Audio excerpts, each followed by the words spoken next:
United States जी of sir. America. उनको उनको भी 7 मिलियन बैरल शॉर्टफॉल है उनका। ये जो 20-25 मिलियन का जो शॉर्टफॉल जो है ऑयल का, वही पेट्रो डॉलर्स को बचा के रखा हुआ है। ठीक है लेकिन ना? लेकिन सर, अब वो सवाल गैप ये वो मैं ये आपसे समझना चाहूंगा जरूर कि अब इसका अंजाम क्या होगा। जी। मतलब ईरान के पास ऑप्शंस क्या हैं? या तो युद्ध आगे और एस्केलेट होगा और बढ़ेगा और हमले होंगे, ये 2 दिन 4 दिन 5 दिन 15 दिन महीना 2 महीना, या ये आज की रात में निपट जाएगा, होगा क्या? मैं आप चारों जो मेहमान है मैं रिक्वेस्ट करूंगा आप मेरे साथ रहें। लेकिन इजराइल और अमेरिका का संयुक्त हमला कितना व्यापक और विस्फोटक है ना, उस हमले में इस्तेमाल टोमाहॉक मिसाइलों की मार से समझा जा सकता है। आप देखिए सुपर पावर ने कैसे ईरान को दहला दिया, ये देखिए और समझिए। और इस पर भी आप आगे हम बात करेंगे कि अब ईरान की तरफ से रिटेलिएशन का अगर जवाब दिया जाएगा इजराइल और अमेरिका की तरफ से, तो वो क्या अंतिम प्रहार होगा, बात इसकी करेंगे आगे।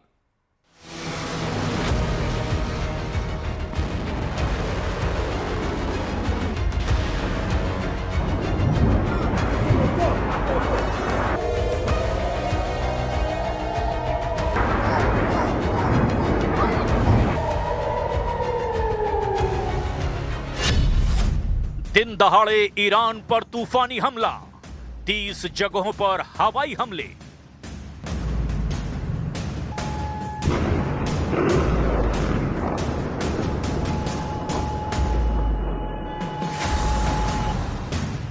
अट्ठाईस फरवरी 2026 को सुबह 10 बजे ईरान पर अमेरिका और इजराइल ने मिलकर तूफानी हमले कर दिए। ईरान की राजधानी तेहरान में भीषण धमाके हुए हैं। ईरान में लगभग 30 जगहों पर हमले हुए। हमलों का मुख्य टारगेट ईरान की टॉप लीडरशिप, मिसाइल अड्डे और परमाणु ठिकानों को बताया गया। इजराइल ने ईरान के खिलाफ अपने नए ऑपरेशन का नाम लियोनस रोर यानी कि शेर की दहाड़ रखा है। अमेरिकी अधिकारियों के हवाले से बताया गया कि ये अमेरिका और इजराइल का ज्वाइंट मिलिट्री एक्शन है। अमेरिकी राष्ट्रपति डोनाल्ड ट्रंप ने इस बड़े कॉम्बैट ऑपरेशन की पुष्टि करते हुए कहा कि इसका लक्ष्य ईरान के खतरे को खत्म करना है।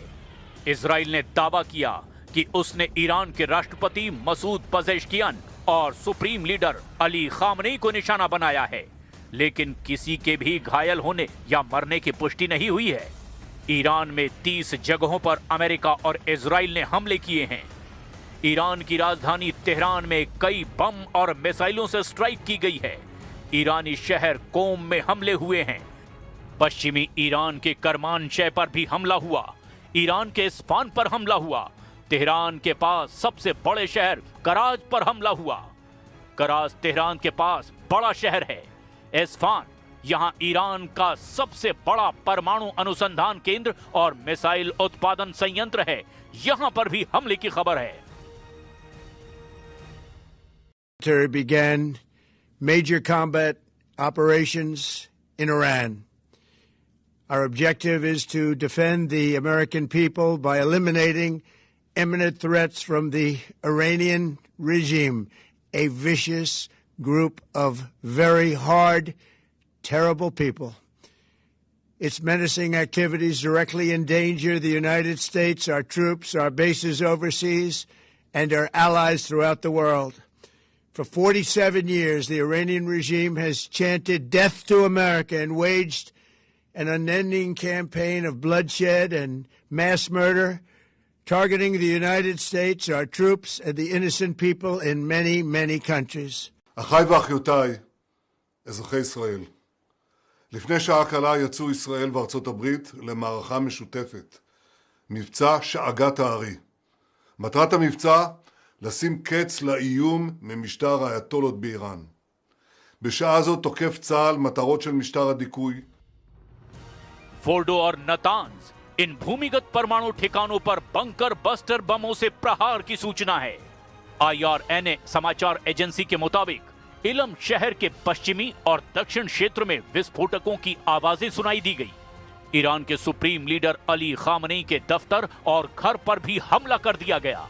हालांकि रिपोर्ट में दावा किया गया कि अली खामनेई तेहरान से सुरक्षित जगह पर भाग गए हैं। इसके अलावा यूनिवर्सिटी स्ट्रीट, जमहूरी क्षेत्र और उत्तरी तेहरान के सैयद खदान इलाके में मिसाइलें गिरी है।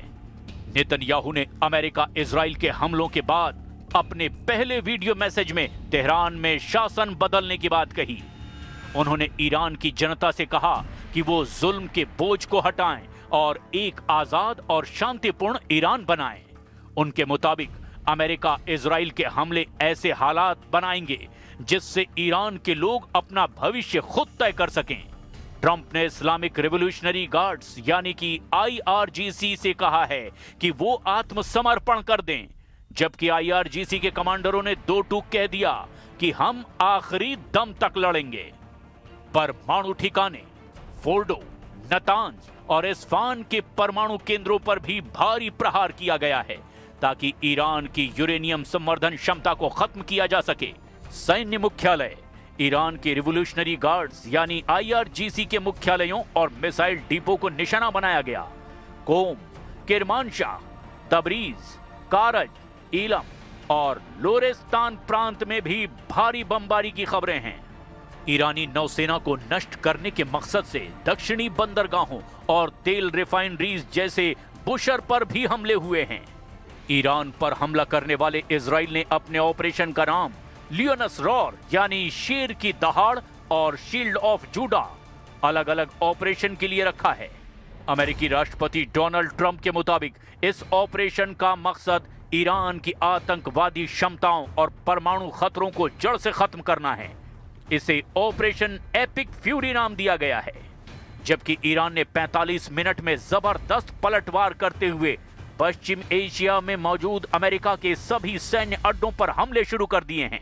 इजराइल के कई शहरों में ईरान ने हमला किया है। यरूशलेम में धमाके सुनाई दिए। ईरान ने अपने ऑपरेशन का नाम सीज ऑफ खैबर रखा है।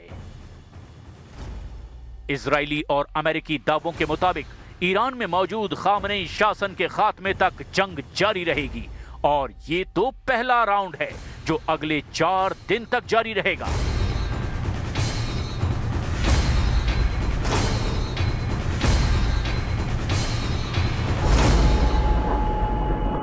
देखिए, बड़ी खबरें लगातार आ रही है। दुबई के एयरपोर्ट को शट कर दिया गया और साथ ही एक और बड़ी खबर आ रही है कि जो मिनाब में हमला हुआ था उसमें 60 ईरान में जो मिनाब में हमला हुआ था उसमें स्कूल पर हमले में मौत का आंकड़ा बढ़ गया है। अब 60 स्कूली छात्राओं की मौत की खबर है। ईरान के मिनाब में 60 स्कूली छात्राओं की मौत।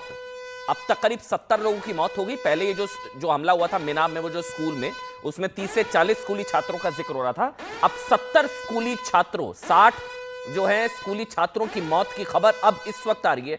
कर्नल दानवीर, सीधा सा सवाल, खामनेई का क्या होगा, ईरान का क्या होगा, ऑप्शन क्या है? ऐसा लग रहा है जिस तरीके से एकदम बौखलाहट में बगैर रिपरकशंस को ध्यान में रखते हुए जिस तरीके से हमले ईरान की तरफ से हुए हैं, जिनका कोई बहुत बड़ा स्ट्रेटेजिक लॉजिक नज़र नहीं आ रहा है, एक्सेप्ट द फैक्ट कि ये सुसाइडल है, क्योंकि इसके बाद जो रिएक्शन है वो बहुत गंभीर और बड़ा होगा, ये उनको मालूम है, और फिर भी इस तरीके की कार्रवाई करी।